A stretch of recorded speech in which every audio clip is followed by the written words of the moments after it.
जय हिंद प्यारे साथियों, कैसे हैं आप सब। उम्मीद है कि आप सब बढ़िया होंगे और अपनी पढ़ाई में लगे हुए होंगे। तो साथियों, 10 मिनट के शो में आज का जो हमारा टॉपिक होने वाला है वो एमएस एक्सेल से इंट्रोडक्शन पार्ट का होने वाला। हम बकायदा इसमें समझने वाले हैं कि एमएस एक्सेल होता क्या है, ये कैसे काम करता है। तो आइए सीधे मुद्दे की बात कर लेते हैं। तो हमें अगर क्या करना है, एक्सेल को ओपन करना है। एक तो हमारे पूरे डेस्कटॉप में कहीं पर भी ऐसे एक्सेल का सिंबल दिखेगा, उस पर 2 बार हम लेफ्ट क्लिक करके क्या कर देंगे, ब्लैंक डॉक्यूमेंट्स पे क्लिक कर देंगे तो हमारा एक्सेल ओपन होकर आ जाता है। एक तरीका ये हो गया। एक दूसरा तरीका ये होता है कि विंडो की के साथ हम आर प्रेस करेंगे तो हमारा एक रन कमांड यानी रन डायलॉग बॉक्स ओपन होकर आता है। इसमें जैसे हम एम एस वर्ड को विन वर्ड लिखते थे वैसे इसमें एक्सेल लिख देंगे और ओके कर देंगे तो हमारा क्या हो जाएगा, आ जाएगा एक्सेल ओपन होकर। ठीक है, तो ये हमारा क्या हो गया, एक्सेल ओपन होकर आ गया। अब इसमें समझने की ज़रूरत क्या है, जैसे एम एस वर्ड में आप देखे थे home tab, insert tab, page layout tab होता था, वैसे यहाँ पर भी क्या है, आपको टैब मिल जाएंगे। होम टैब के अंतर्गत अलग चीज़ें दिया होगा, इंसर्ट के अंदर अलग चीज़ें दिया होगा, पेज लेआउट के अंदर अलग, यानी कि सारी चीज़ें अलग अलग दी होती हैं। अब यहाँ पर ये जो रेड वाली पट्टी दिख रही है ये आपका क्या है, इसे आपका टाइटल बार कहा जाता है। एम एस वर्ड में आप देखे होंगे यहाँ पर जहाँ बुक वन लिखा वहाँ डॉक्यूमेंट्स वन लिखा होता था, और एक्सेल में क्या लिखा मिलेगा, बुक वन लिखा मिलेगा। ऐसे बुक टू बुक थ्री हो जाएगा आपका। ठीक है, तो ये चीज़ें हो गई। अब आइए थोड़ा सा देखते हैं कि ये जो छोटे छोटे खाने दिख रहे हैं ये हैं क्या। देखिए, एक्सेल जो होता है इन्हीं छोटे छोटे खानों या सेल से मिलकर क्या होता है, बना होता है। और हर सेल का अपना पर्टिकुलर एक नाम होता है। जैसे आपका कुछ नाम है वैसे इस सेल का भी क्या है, अपना एक नाम है। ठीक है, जैसे किसी सेल पे क्लिक करेंगे तो यहाँ वाला जो पार्ट होता है इस पार्ट को कहा जाता है नेम बॉक्स कहा जाता है।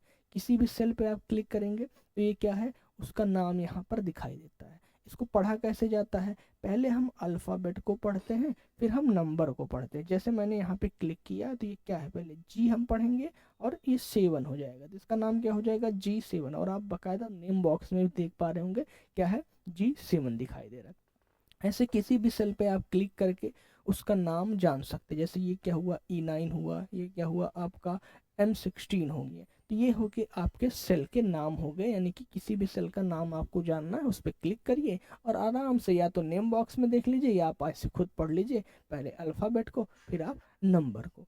ये वाला जो पार्ट होता है ये आपका क्या होता है, इस पार्ट को कहा जाता है फार्मूला बार।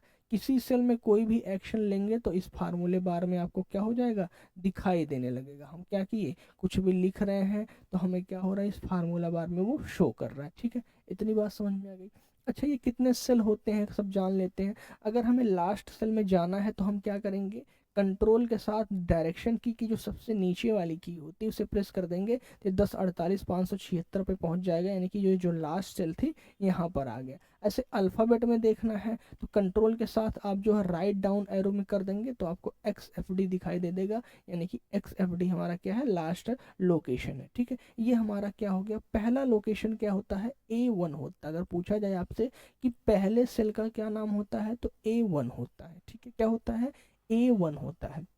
अब ये तो देखिए कि जितने भी खाने दिख रहे हैं अभी सभी खाने की जो साइज है आपको सामान्य दिख रही होगी, मतलब कि सेम सेम आकार में सेम साइज में सभी खाने आपको दिख रहे हैं। ठीक है, अब ये जो कटान बिंदु है ना, यहाँ पे देखिए एक क्या हो रहा है, हर कटान बिंदु से मिलकर एक सेल आपका बन रहा है।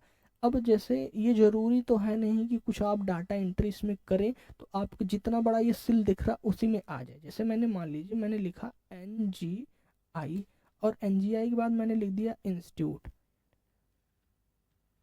हमने इंस्टीट्यूट लिखा। अब मैं दूसरे सेल पे क्लिक कर रहा हूँ, आप देख पा रहे होंगे कि यहाँ पर इस वाले भी सेल में इस वाले भी सेल में हमारा मैटर चला जा रहा है, तो समस्या हो जा रही है। तो हम इस पे करेंगे क्या, इसको अरेंज करने के लिए हम क्या करेंगे, इस पे क्लिक करेंगे। सिंपल सा एक तरीका ये हुआ कि हम इस पे क्लिक करेंगे और यहाँ पर A और B के बीच में ये जो रेखाएं हैं इस पे जाएंगे तो हमारा देखिए अभी हमारा कैसा ये है, इस तरीके से दिख रहा है। यहाँ पर जाके ऐसे 2 बार लेफ्ट क्लिक कर देंगे तो हमारा जितना कैरेक्टर रहेगा उस कैरेक्टर के अकॉर्डिंग क्या हो जाएगा, हमारे ये जो सेल है इस सेल की साइज क्या हो जाएगी, बढ़ जाएगी। ठीक है, बात समझ में आ गई। एक तरीका ये हो गया। एक तरीका ये होता है कि हम यहाँ पर जाएं और लेफ्ट क्लिक करते हुए इसको क्या कर सकते हैं, अपने अकॉर्डिंग ड्रैग कर सकते हैं, तो ये आगे पीछे हो जाएगा। बट इस पे हम जाने के बाद क्या करें, अगर 2 बार ऐसे लेफ्ट को क्लिक कर दें तो जितना हमारा कैरेक्टर रहता है उतना ये क्या हो जाता है, अपने आप सेल इसमें हो जाता है, एडजस्ट हो जाता है। तो ये हो गया क्या, सेल की साइज को बड़ा करना। ठीक है, क्या, सेल की साइज को आप क्या कर सकते हैं, यहाँ से बड़ा कर सकते हैं। बात समझ में आ गई, बोलिए इसमें किसी को कोई डाउट है? सेल की साइज को क्या हो जाएगा, आपका बड़ा हो जाएगा। ठीक है, अब एक तरीका तो ये हो गया। एक दूसरा तरीका ये मान लीजिए है। दूसरा तरीका क्या है कि जैसे ये सेल की साइज हमें बड़ी करनी है तो हम क्या करेंगे, इस पर क्लिक करेंगे, अल्ट के साथ HOI प्रेस कर देंगे तो भी हमारा क्या हो जाएगा, सेल की साइज मैनेज हो जाएगी। यानी क्या करेंगे, अल्ट प्रेस करेंगे, जैसे मान लीजिए इस साइज में छोटा कर देता हूँ, है ना, हो गया। इस पर मैं क्लिक करूँगा, अल्ट HOI प्रेस पर जैसे ही मैंने किया, देखेंगे आप सेल की साइज क्या हो गया, मैनेज हो गया। तो इस तरीके से आप सेल की साइज को क्या कर सकते हैं। अब जैसे मान लीजिए इसमें भी आप कुछ लिख दिए हैं, इसमें भी कुछ लिख दिए हैं, इसमें भी कुछ लिख दिए हैं। ठीक है, अब इसके बीच में यानी कि 1 और 2 के बीच में आपको कुछ और लिखना था और पूरा डाटा यानी पूरी सीट आपकी तैयार हो गई। तो आप इसके और इसके बीच में सेल को कैसे इंसर्ट कराएंगे, यानी कि आपको रो इंसर्ट कराना हुआ या कॉलम इंसर्ट कराना हुआ तो आप कैसे इंसर्ट कराएंगे। अगर रो हुआ, कोई कॉलम इंसर्ट कराना, जैसे मान लीजिए ए और बी के 1 और 2 के बीच में आपको इंसर्ट कराना है। ठीक है, आप इस पर क्या करिए, लेफ्ट क्लिक करिए, उसके बाद माउस का लेफ्ट क्लिक करिए और राइट क्लिक करिए। राइट क्लिक करने के बाद आपको क्या मिल जाएगा, इंसर्ट मिल जाएगा। इंसर्ट पे जैसे क्लिक करेंगे, आपने देखिए मैंने ऊपर वाले पे क्लिक किया था तो इसके ये ऊपर इंसर्ट हो रहा है। ठीक है, अब जैसे इसके और इसके बीच में करना था, हम 2 नंबर पे क्लिक करेंगे और राइट क्लिक करने के बाद इंसर्ट पे क्लिक कर देंगे तो क्या हो जाएगा, इंसर्ट हो जाएगा।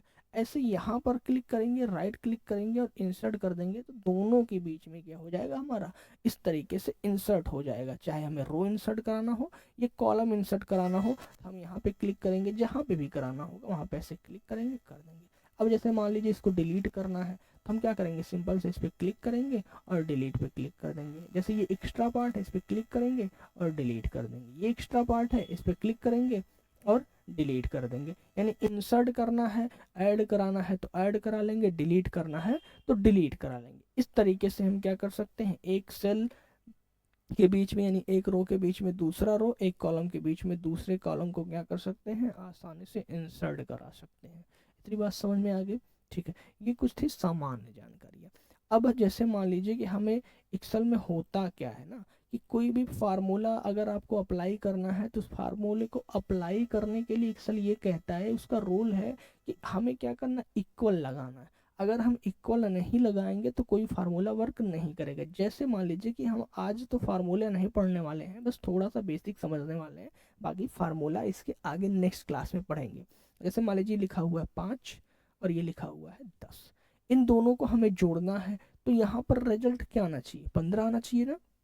तो रिजल्ट 15 आने के लिए क्या करना होगा, हमें सम के लिए फार्मूला एक होता है जोड़ने के लिए, तो कोई भी फार्मूला ले लीजिए आप। आपको करना क्या है, पहले इक्वल सिंबल लगाना ही पड़ेगा। हमने जैसे इक्वल लगाया, आप देख पा रहे होंगे फार्मूला बार में इक्वल अपने आप शो कर गया। ठीक है, इक्वल शो कर गया। अब इन दोनों नंबर को अगर हमें जोड़ना है तो हम क्या करेंगे, एक सम का फार्मूला होता है, सम का फार्मूला लेंगे और कह रहे हैं नंबर 1, फिर नंबर 1 पे हम जैसे क्लिक करेंगे तो आप देख पा रहे होंगे यहाँ पे A1 आ गया। ये A1 क्या हुआ, इस सेल का नाम है जिस सेल में 5 दिया हुआ है। अब ये जो सम है ये क्या समझेगा, इस सम A1 को समझेगा क्या, 5 की इसके अंदर जो नंबर है उसी पे हमें काम करना है। इसके अंदर क्या नंबर है, 5 है, हमने कॉमा लगाया। अब ये कह रहा है नंबर 2, नंबर 2 पे हमने क्लिक किया तो नंबर 2 कौन सा है, A2 है, यानी A2 है, A2 है। हमने ब्रैकेट को बंद किया और इंटर किया, आप देख पा रहे होंगे 15 आ गया, यानी कि हमारा रिजल्ट आ गया। अब जैसे इस पे हम क्लिक करेंगे, आप यहाँ पर फार्मूला बार में देख पा रहे होंगे, ये कह रहा है कि इस पे क्या किया गया, सम का फार्मूला लगाया गया। अच्छा, एक तरीका तो ये हुआ आपका ऐसे जोड़ने का। बाकी आप सम का फार्मूला लगाने के लिए आप यहाँ पे क्या कर सकते हैं, 5 लिख सकते हैं। ठीक है, ऐसे मान लीजिए आपको करना क्या, इक्वल आप लगाएं, 5 लिए, अब प्लस का सिंबल लगाएंगे और 10 लिख देंगे तो भी आपका नंबर आ जाएगा, जुड़ जाएगा। ठीक है, ये दूसरा तरीका हो गया। तीसरा तरीका क्या हो गया, आप जो है सम लिखिए, ब्रैकेट को स्टार्ट करिए, इस पे क्लिक ना करिए, इसका नाम क्या है, A1 है ना, तो आप इसको A1 टाइप भी कर सकते हैं। क्या, A1 को आप टाइप भी कर सकते हैं, और इसके बाद A2 को भी आप टाइप कर दीजिए। A2 को आप जैसे ही टाइप करेंगे आप अपने आप देख पा रहे होंगे ये ले लिया होगा। मतलब या तो हम टाइप कर दें या तो हम ऐसे सिंपल सा कर दें। अच्छा ये हुआ। एक और तरीका ये होता है, हम इसको दोनों ऐसे लेफ्ट क्लिक करते हुए ऐसे ड्रैग कर देंगे।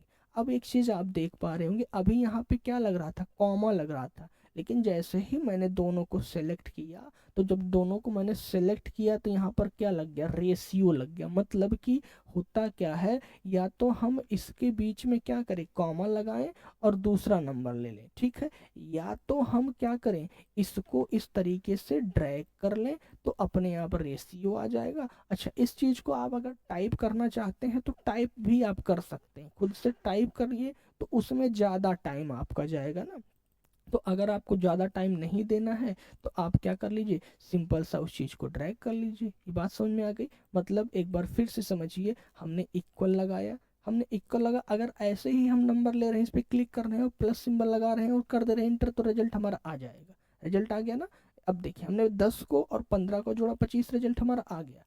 तो ये हो गया। अच्छा, एक प्लस और लगाएंगे, इसी में 5 को भी ले लेंगे, जुड़ जाएगा हमारा, 30 रिजल्ट आ जाएगा। इस तरीके से हम कर सकते हैं। लेकिन हमको क्या करना है, स्मार्ट तरीके से काम करना है और इसको फटाक से सिलेक्ट करना है और इंटर प्रेस कर देना है, तो हमारा रिजल्ट क्या हो जाता है, निकल कर आ जाता है आसानी से। तो ये थोड़ी सी हमने क्या किया, आज इंट्रोडक्शन को समझा है।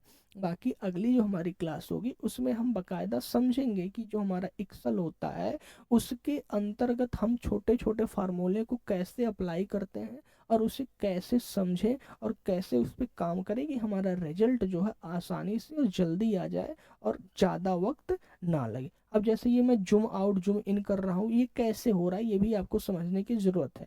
एक तो तरीका आपके पास ये है कि आप यहाँ से परसेंटेज को इसको बढ़ा लीजिए प्लस पे, एक यहाँ पे माइनस पे कर दीजिए, तो आपका जूम इन जूम आउट होने लगेगा। एक तरीका ये है कि आपको कंट्रोल प्रेस करके रखना है कीबोर्ड से, और माउस का स्क्रॉल बटन जो है उसको आगे पीछे जब आप करेंगे तो आपका क्या होगा, सेल छोटी बड़ी होती जाएगी इस तरीके से। ठीक है, बात समझ में आ गई। चलिए, बाकी इसके एडिटिंग पार्ट को हम अगले क्लास में समझेंगे कि जैसे ये बाय डिफ़ॉल्ट ब्लैक कलर है, अगर इसके कलर को चेंज करना है, इसमें कलर फिल करना है और सारी चीज़ें करनी है तो वो कैसे करेंगे। ठीक है, तो आज के सेशन को हम यहीं तक रखते हैं, बाकी मिलेंगे नेक्स्ट सेशन में इसके अगले पार्ट में। ठीक है, तब तक के लिए जय हिंद, स्वस्थ रहे, मस्त रहे।